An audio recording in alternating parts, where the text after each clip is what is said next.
അല്ല ഗൈസ്, ഇവിടെ ഒരു എലിയല്ല തവള തവള എലി ഉണ്ട് ബീച്ചിൽ ഗൈസ്. അപ്പം ഞാനിപ്പോൾ വന്നത് എന്താണെന്ന് വെച്ചാൽ, നമ്മളിവിടെ ഒരു കണ്ണട വിൽക്കുന്ന ഒരാളുണ്ട്. അപ്പോൾ അയാളോട് നമ്മളൊരു കണ്ണട വാങ്ങിച്ച്, അപ്പോൾ ഞാനൊന്ന് വെച്ച് തരാം, രസമുണ്ടെങ്കിൽ രസമുണ്ട് എന്ന് പറയണം. നമ്മൾ ബീച്ചിലേക്ക് വന്നതാണ്. അപ്പം രസമുണ്ടോ, ഉണ്ടെങ്കിൽ ഉണ്ട് എന്ന് പറയണം, ഇല്ലെങ്കിൽ ഇല്ല എന്ന് പറയണം. നിങ്ങളെ സന്തോഷമാണ് എൻ്റെ സന്തോഷം. എലിക്ക് എന്താണ് ഈ പോയാ നോക്കിയിട്ട് എലി ഉണ്ടോ? എലി ഇങ്ങനെ പോണും കായ്.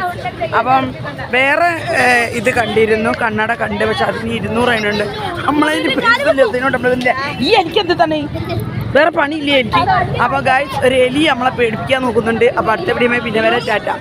പിന്നെ ഗായ്സ്, നിങ്ങൾക്ക് ഈ കണ്ണട ഞാൻ വെച്ചത് ഇഷ്ടമായിട്ടുണ്ടെങ്കിൽ ഇഷ്ടമായി എന്ന് പറയുക, ഇഷ്ടമായിട്ടില്ലെങ്കിൽ ഇഷ്ടമായില്ല എന്ന് പറയും. നിങ്ങളെ സന്തോഷമാണ് എൻ്റെ സന്തോഷം. ഓക്കേ.